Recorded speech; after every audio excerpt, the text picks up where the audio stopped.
Di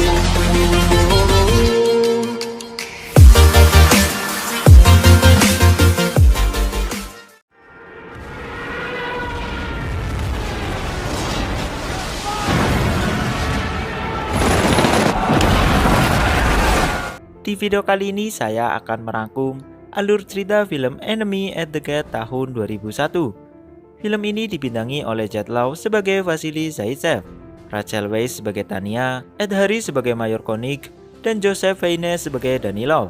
Mengisahkan sniper handal dari Uni Soviet bernama Vasily Zaitsev yang harus bertempur melawan sniper musuh dari Nazi Jerman bernama Mayor Koenig dalam pertempuran yang sangat mematikan pada Perang Dunia Kedua, yaitu pertempuran Stalingrad. Baiklah, tanpa berlama-lama langsung saja kita kupas filmnya.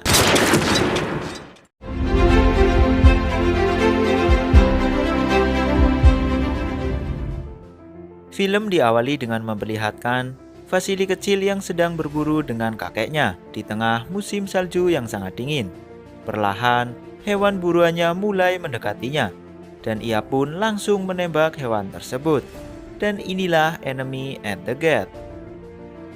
Musim gugur 1942, di suatu kereta terlihat Vasily dan tentara Uni Soviet lainnya sedang diberangkatkan menuju Stalingrad untuk menghadapi Nazi Jerman. Ia nampak sedang memandangi wanita cantik yang sedang membaca buku dan diketahui bernama Tanya. Namun saat sedang enak-enaknya memandangi wanita tersebut, kereta pun berhenti.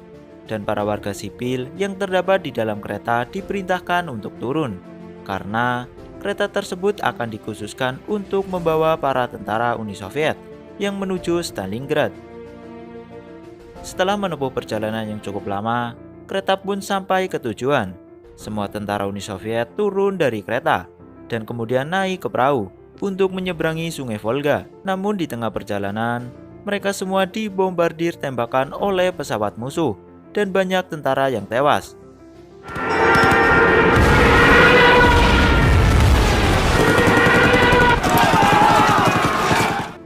Tapi Vasily berhasil selamat dan akhirnya para tentara yang selamat sampai ke dermaga kota Stalingrad. Sesampainya di sana, mereka langsung diberikan senjata. Tapi karena jumlahnya terbatas, tidak semua tentara mendapatkan senjata. Vasily salah satunya yang tidak mendapatkan senjata. Tidak lama, mereka semua bergerak menyerang. Namun, para tentara Nazi sudah bersiap menghadang mereka. Tentara Uni Soviet pun semakin dekat, tapi mereka langsung ditembaki oleh para tentara Nazi.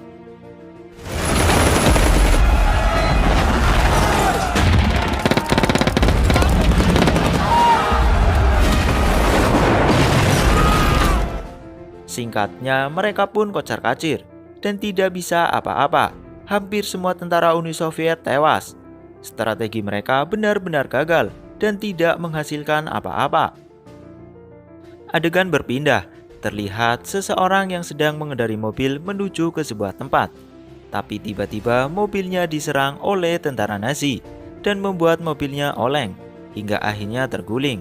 Tapi beruntung, orang yang mengendarai mobil tersebut selamat dan langsung berlari untuk bersembunyi. Tapi saat ia sedang berusaha bersembunyi, datang para tentara Nazi yang sedang berpatroli. Ia pun berpura-pura menjadi mayat agar tidak ketahuan. Dan para tentara Nazi langsung menembaki mayat-mayat tentara Uni Soviet untuk memastikan bahwa semuanya benar-benar tewas. Tapi lagi-lagi pria tersebut selamat dan tidak terkena tembakan sedikit pun. Dan diketahui pria tersebut bernama Danilov. Ia kemudian bergegas mengambil senjata dan akan ditembakkan ke para perwira Nazi yang ada di depan gedung. Saat pelatuk senjata tersebut ditarik, ternyata tidak ada pelurunya. Dan di saat itu juga, Vasily menawarkan diri untuk mengisikan peluru senjata tersebut. Ternyata ia masih hidup dan diketahui ia juga bersembunyi dan menyamar sebagai mayat di tempat yang sama dengan Danilov. Danilov memberikan senjata tersebut ke Vasily dan ia memerintahkan Vasily untuk menembak para perwira Nazi tersebut karena ia kurang mahir menggunakan senjata. Vasily yang semasa kecilnya telah dilatih sniper oleh kakeknya dengan yakin mengarahkan senjata tersebut ke para perwira Nazi dan satu persatu perwira Nazi berhasil ia headshot.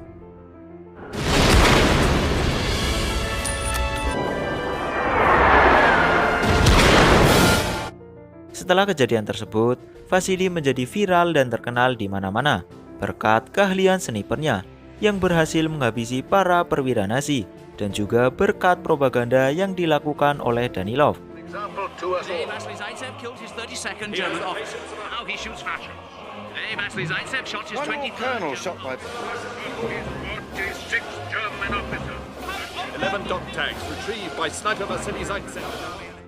Dan diketahui, Danilov merupakan salah satu petugas bidang politik Uni Soviet. Jadi dengan mudah ia bisa melakukan propaganda tersebut. Ribuan koran yang memuat tentang kehebatan Vasily pun tidak ada hentinya dicetak. Dan berkat hal itu, Danilov beserta Vasily dinaikkan jabatannya. Danilov dinaikkan sebagai staf jenderal, sementara Vasily sebagai divisi sniper. Saat Vasily dan Danilov sedang menulis surat di rumah Bu Filipov, tiba-tiba Tania datang. Seketika Vasily dan Danilov pun langsung terpukau dengan kecantikan Tania. Vasily mengatakan ke Tania bahwa mereka pernah bertemu di suatu kereta, namun Tania tak ingat itu. Sekedar informasi, Tania sudah dianggap anak oleh Bu Filipov, maka dari itu ia tinggal di rumah tersebut. 21 Oktober 1942, tepatnya di kantor pusat Jerman yang berada di Stalingrad. Nampaknya, kehebatan sniper Uni Soviet yang telah membunuh para perwira Nazi membuat resah seorang jenderal Nazi.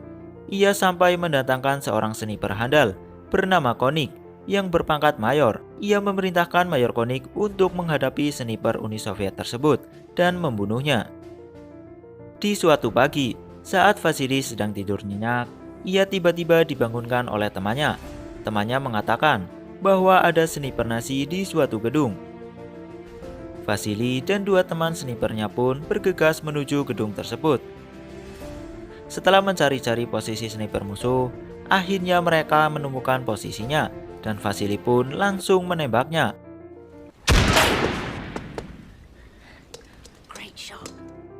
Dirasa sudah berhasil membunuhnya, ia langsung mengeceknya dan ternyata itu hanya sebuah patung.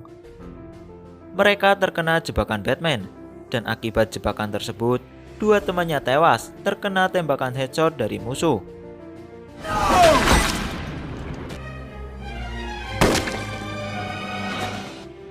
Vasily menceritakan semua kejadian kemarin ke Danilov, dan ternyata Danilov tahu bahwa sniper tersebut adalah Mayor Konik. Bahkan salah satu teman Danilov bernama Kolikov dulunya pernah menjadi murid Mayor Konik sebelum perang terjadi. Dan kini Kolikov akan menjadi partner Vasily karena ia tahu semua taktik yang digunakan oleh Mayor Konik. Singkat cerita, Vasily, Kolikov, dan Volodya sampai di medan pertempuran. Mereka langsung menuju ke suatu gedung untuk mengambil posisi yang strategis. Saat sedang mengintai musuh, Kolikov merasa haus. Ia kemudian memerintahkan Volodya untuk mengambil minuman. Volodya pun pergi mengambil minuman. Namun tak disangka justru ia ketahuan oleh tentara Nazi. Mayor Konik kemudian menanyai keberadaan Vasily dan Kolikov, tapi ia tidak mau menjawab.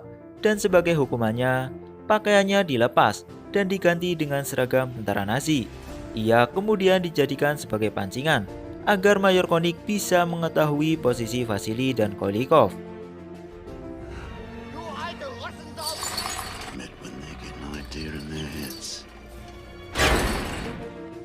Strategi Mayor Konik berhasil. Kini ia mengetahui posisi Vasily dan Kolikov. Tidak mau kalah, Kolikov pun menggunakan strategi tipuannya. Tapi ternyata gagal.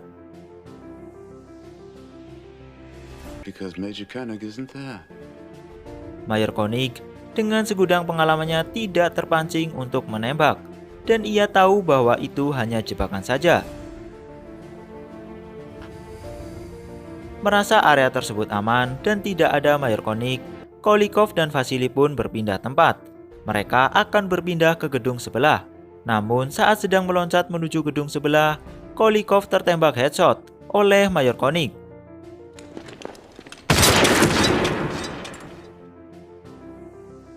Vasily yang melihat itu sangat syok dan ketakutan. Setelah kejadian tersebut, Vasily mulai ragu dengan dirinya sendiri.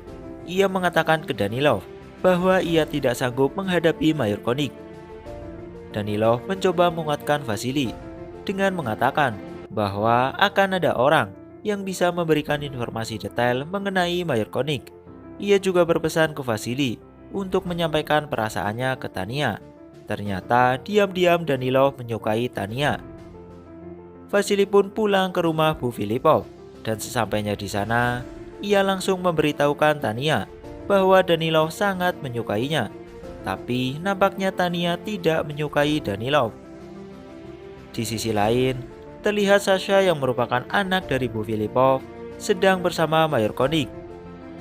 Ia memberitahu Mayor Konik perihal jalur yang biasa dilewati oleh Vasily dan sebagai imbalannya, ia mendapatkan daging dan beberapa makanan. Setelah mengetahui jalur tersebut, Mayor Konik pun bersiap di posisinya. Namun, Vasily dengan insting kuatnya tahu akan hal itu. Ia memilih jalur lain dan akan menyerang Mayor Konik dari belakang. Ia pun melewati pipa-pipa besar.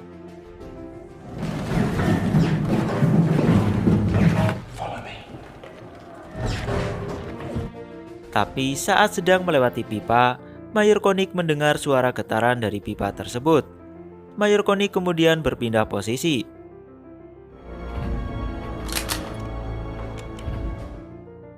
Dan singkat cerita, saat Vasily dan temannya keluar dari pipa tersebut, mereka langsung ditembaki oleh Mayor Konik yang sudah menunggu di balik celah-celah jendela. Akibatnya teman Vasily tertembak di bagian lengannya dan Vasily menyuruh temannya untuk kembali ke camp. Di saat bersamaan, Vasily terjebak tidak bisa kemana-mana. Senjatanya terlempar dan ia tidak bisa mengambilnya karena posisinya sudah dikunci oleh Mayor Konik. Di sisi lain, teman Vasily berhasil sampai di camp. Ia memberitahu bahwa Vasily sedang terjebak di suatu tempat dan tidak bisa kemana-mana. Tanya yang mendengar hal itu langsung bergegas menuju tempat tersebut.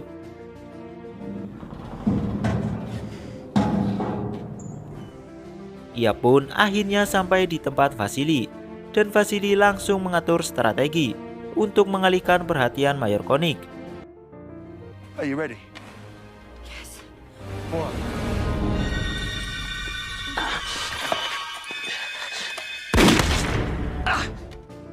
Strateginya berjalan lancar. Mayor Konik pun terkena tembakan di bagian tangannya dan membuatnya mundur. Vasily dan Tanya kembali ke camp. Kini mereka semakin akrab dan sepertinya mereka saling suka. Malam harinya, setelah diberitahu oleh Sasha mengenai tempat persembunyian Mayor Konik, Vasily langsung mencari posisi untuk mengintai Mayor Konik. Ia mengendap-endap di antara mayat-mayat yang bergeletakan. Semalam suntuk ia mengintai Mayor Konik, namun tidak ada tanda-tanda keberadaannya.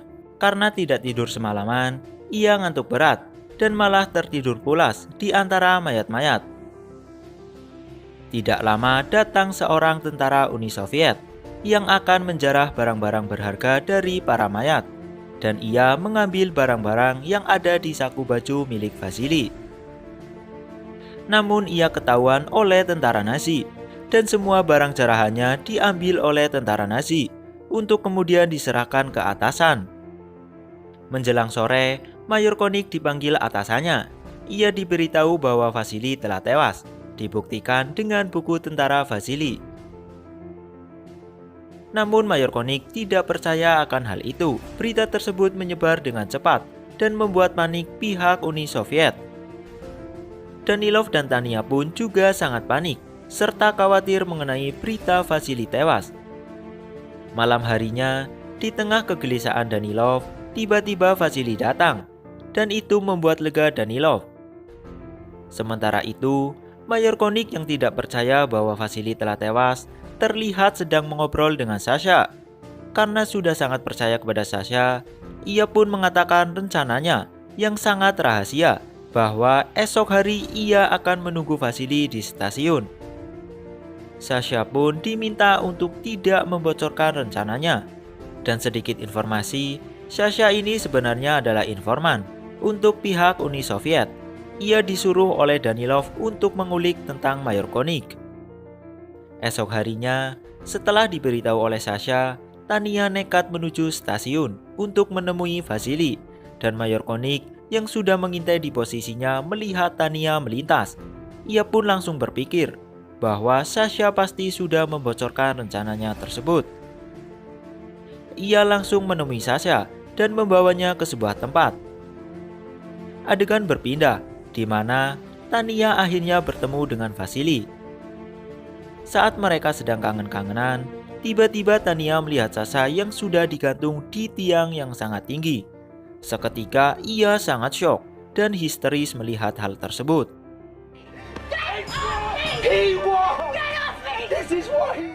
Ia langsung ditenangkan oleh Vasily. Setelah bisa menenangkan diri, Tania pergi menuju rumah Bu Filipov, dan di perjalanan ia bertemu Danilov. Ia dan Danilov kemudian ke rumah Bu Filipov, dan Danilov menyuruh Bu Filipov untuk pergi dari rumahnya karena sebentar lagi kota Stalingrad akan jatuh dan dikuasai secara penuh oleh Nazi Jerman. Namun Bu Filipov menolak dan ia tidak akan meninggalkan rumahnya.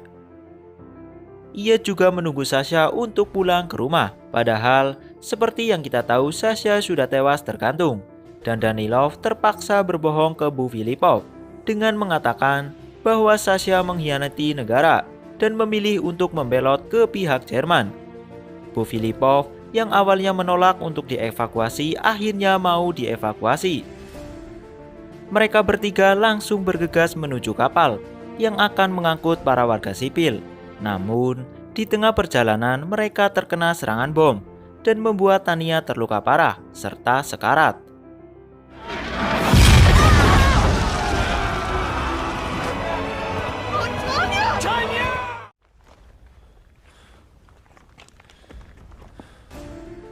Danilov kemudian langsung memberitahu Vasily bahwa Tania terkena serangan bom dan tewas. Vasily pun tidak dapat menahan sedihnya. Danilov yang merasa bersalah akhirnya mengorbankan dirinya sebagai pancingan. Don't do that! Ia pun langsung menjadi santapan empuk Kar 98 milik Mayor Koenig. Mayor Koenig kemudian mengeceknya. Saat sedang berjalan, tiba-tiba Vasily muncul dari sisi kirinya. Kini ia tidak bisa apa-apa. Ia sudah masuk jebakan Batman Vasily.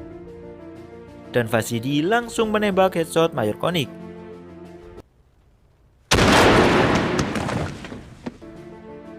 Mayor Koenig tewas seketika.